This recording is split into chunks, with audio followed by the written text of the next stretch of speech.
विकास गर्ग जी हरियाणा से। हाँ जी। महाराज जी आपके चरणों में कोटि कोटि वंदन। महाराज जी कलयुग के इस भयानक दौर में सच्चे संतों की पहचान कैसे करें महाराज जी? भगवान पहचान करा सकते हैं। बाहरी लक्षणों से तो नौटंकी नाटक में भी 2-4 घंटे के लिए साधु का स्वांग किया जाता है, तो सच्चा ही स्वांग करने का जो भाव प्रकट करते हैं तो सच्चा ही तक दिखाई देता है। असलियत में भगवान के प्रति जो पूर्ण समर्पण है अंदर का, वो बाहरी किसी लक्षणों से जाना नहीं जा सकता। दाढ़ी रखा लेना, बाल रखा लेना, तिलक लगा लेना, वेश परिवर्तन करके, ये कोई साधुता का स्वरूप नहीं है। ये बाहरी रूप साधु का है, लेकिन जो साधुता के लक्षण है वो आने चाहिए। भगवान ने वर्णन किया है भागवत में, सबसे बड़ा लक्षण है मय्यासक्त मना, जिनका मन भगवान में आसक्त हो गया है, भगवान में आसक्त चित्त वाले। तितिक्षवा कारुणिका सुहृदा सर्वदेहिनाम, महान सहनशील। उमा संत के यही बड़ाई, मंद करत जो करे भलाई। जो मान अपमान में समान, दुख सुख में समान, लाभ हानि में समान, जिनके अंदर किसी भी तरह का कोई कलुष नहीं रह गया है। सद्विकार जित अनघ अकामा, काम क्रोध लोभ मोह मद मत्सर जिनके ऊपर प्रभाव नहीं डाल सकते, जिनके सारे पाप नष्ट हो गए, जिनके अंदर कोई कामना नहीं, जिनका रहने के स्थान में आसक्ति नहीं, जो भगवान में आसक्त चित्त वाले हैं। अब ये सब अंदर की बातें हैं, तो बाहर कैसे बताया जा सके कि कौन सही है कौन गलत है? ये तो केवल भगवान जान सकते हैं, नहीं जान सकते। जैसे हम रो रहे हैं तो पता नहीं कौन सा चिंतन करके रो रहे हैं, लगेगा संत है रो रहे हैं तो भगवान में रो रहे हैं, लेकिन जरूरी नहीं कि वो भगवान में रो रहा हो। चर्चा भगवान की चल रही है, उसका अंदर का चिंतन क्या चल रहा है, वो अपने किसी दुख से दुखी होकर अंदर के किसी चिंतन से रो रहा। तो ये बाहरी बातें किसी भी तरह प्रमाणित नहीं की जा सकती, लेकिन भगवान जानते हैं। तो हमें लगता है कि भगवान से प्रार्थना करें कि आप अपने जो निज संत जन हैं उनसे मिला दो, तो वो मिला देंगे। जब द्रवहि दीन दयालु राघो, तो साधु संगति पाहिए। कई बार सही मार्ग में चलते हुए भी फिसलन हो जाती है, मतलब सही है लेकिन गलती हो गई है, तो लोग उसे कह सकते हैं कि साधु नहीं है, लेकिन ऐसा नहीं है। वो सही है, वो सही मार्ग में चल रहा है, लेकिन फिसल गया। और एक होता है दम्भ करके नाटक करके साधु का भेष रखना, वो तो पापमय है। लेकिन एक होता है कि सही है, 100% वो सही है, सही मार्ग में चल रहा है, पर फिसल गया संग दोष से, किसी दोष से फिसल गया। अब वो फिर संभलेगा, फिर चलेगा, लेकिन उसकी फिसलन को देख करके उसको कहा जा सकता है कि असली साधु नहीं है। पर ऐसा नहीं है, पर ऐसा नहीं है। वो संत है, वो भगवान के मार्ग का पथिक है, पर चूक हो गई। एक होती चूक होना, और एक होता है कि हम चूका ही चूक है, दोनों को हम पहचान नहीं सकते। जिसका समाज और एकांत दोनों उज्जवल हों, वो भगवान का प्रेमी संत होता है। उसके लिए चाहे वो अकेला हो चाहे 1000 के बीच में बैठा हो, उसमें कोई अंतर बनावट नहीं होती। तो भगवान के लीला कथा में प्रेम होना, भगवान के नाम में प्रेम होना, भगवान के चरणों में प्रेम होना, सबको भगवत स्वरूप समझना, दुख सुख सहना, मान अपमान सहना, ये सब संतों के जीवन में है। पर बाहरी लक्षणों से हम कैसे पहचान सकते हैं? हमें तो एक भी लक्षण बाहरी से नहीं लगता कि साधु की पहचान की जा सके। क्यों? नौटंकी नाटक में भी तो लोग हमसे बढ़िया दाढ़ी लगा लेते हैं, हमसे बढ़िया बाल बना, तो नकली नहीं लगा लेते। तो हमें लगता है कि भगवान ही मिलावे सच्चे संत से। तो जैसे हीरे बोरियों में नहीं होते, हीरे बोरियों में नहीं होते कि बोले ये बोरी काहे की लदी है, बोले हीरों की, नहीं ऐसे हीरे वो तो कहीं ऐसे होते। ऐसे हंस जो होते हैं ना, हंसों की ऐसे जमात नहीं होती कि ऐसे बिरले, ऐसे जो संत होते हैं ना बिरले होते। को एक पाव भगत जिम मोरी, हो सकता है कोई संसार का आदमी उसे न जानता हो कि ये संत है और वो संत हो सकता है बहुत लोग जानते हो वो संत ना हो। दोनों बातें हो सकती है। हो सकता है कोई नहीं जानता उसे, ऐसे पागल सा पड़ा है ऐसे, वो भगवान का प्रेमी संत हो सकता है हजारों लोग जानते हैं लेकिन वो साधुता ना हो। तो हमें तो लगता है इसका फाइनल भगवान ही कर सकते हैं कि संत कौन है और असंत कौन है। सच्चा संत भगवान जानते हैं और वही मिला सकते हैं।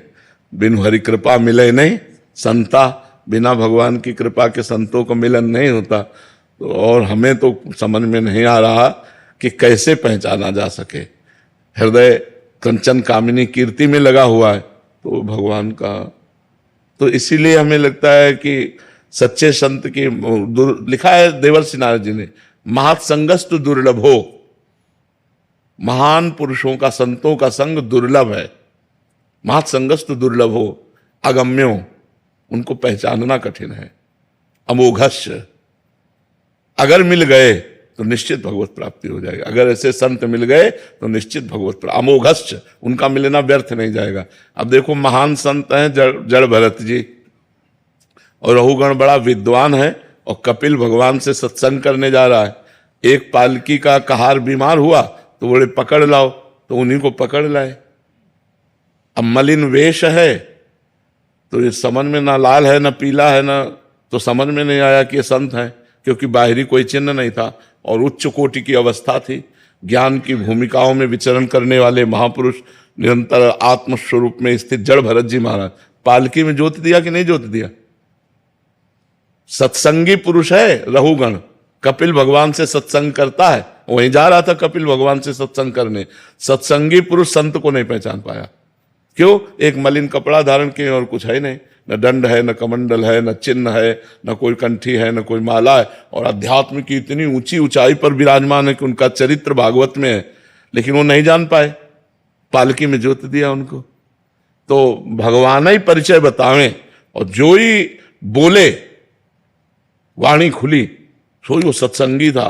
अरे तुरंत इतने बड़े महापुरुष चरणों में लौट गया कि महाराज मैं समझ नहीं पाया। आप जैसे अवधूतों को समझ पाना बड़ा कठिन है। आप भगवान दत्तात्रेय हैं या आप भगवान कपिल देव हैं, आप कौन हैं? तो उन्होंने बताया कि मैं राजर्षि भरत था, मृग के मोह में फंसा, अगला जन्म मृग का हुआ, अब इस जन्म में जड़ भरत के रूप में हूं। तो संतों को पहचानना अभी हमारी जो मति कह रही है कि केवल भगवान ही जान सकते हैं असलियत में। जैसे राजस्व यज्ञ था, तो राजस्व यज्ञ में था कि जब एक अकिंचन महाभागवत प्रसाद पा जाएगा तो आपकी यज्ञ पूर्ण मानी जाएगी और ये शंखनाद अपने आप होगा। तो सब कोई पा गया, ब्रह्मा शंकर सब आए हुए थे, लेकिन शंख नहीं बजा। तभी युधिष्ठिर जी ने पूछा कि यज्ञ में त्रिभुवन के बड़े बड़े सब ऋषि मुनि महात्मा पा चुके, शंख क्यों? बोले अभी अकिंचन, अकिंचन माने भगवान के सिवा जिसके पास कुछ नहीं है, और दैन्य जिसको ये भी अनुभव नहीं कि मैं भगत हूं, जिसको ये भी भान नहीं कि मैं भक्त हूं और महान भक्त है और भगवान के सिवा उसके पास कुछ है नहीं। तो भगवान ने कहा कि अभी अकिंचन भक्त ने नहीं पाया। बोले अकिंचन भक्त कहां मिलेगा प्रभु ऐसा त्रिभुवन में?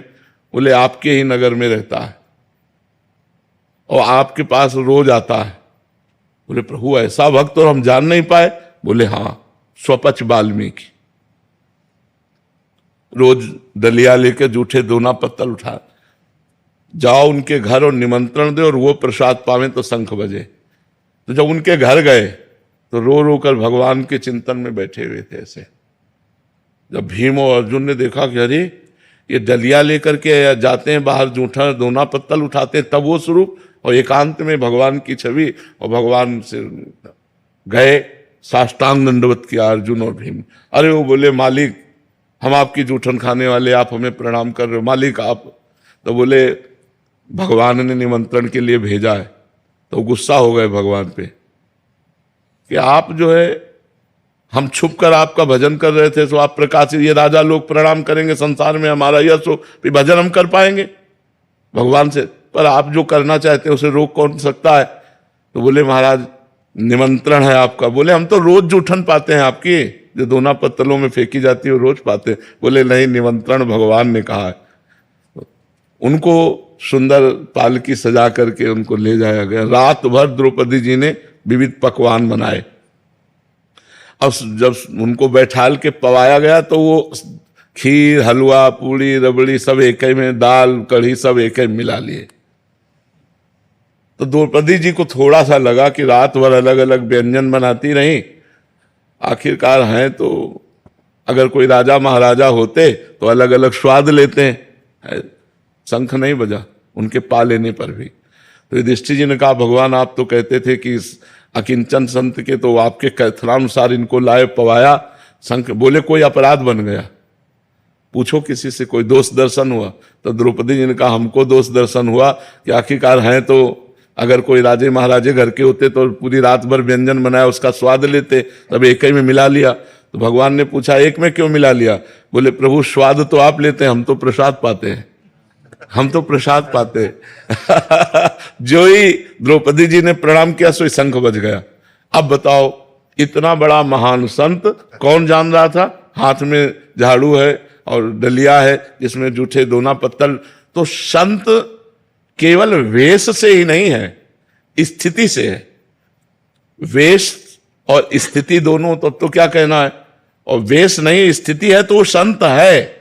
जैसे विभीषण जी के लिए भगवान कह रहे हैं तुम सरीखे संत प्रिय मोरे, देह धरो नहीं आन नहीं हो रे। तो हमें लगता है भगवान से प्रार्थना करनी चाहिए, वही मिला देंगे। भगवान मिला दें तब बात। अब मोहि भा भरोस अनुमंता, बिनु हरि कृपा मिले नहीं संता। जी।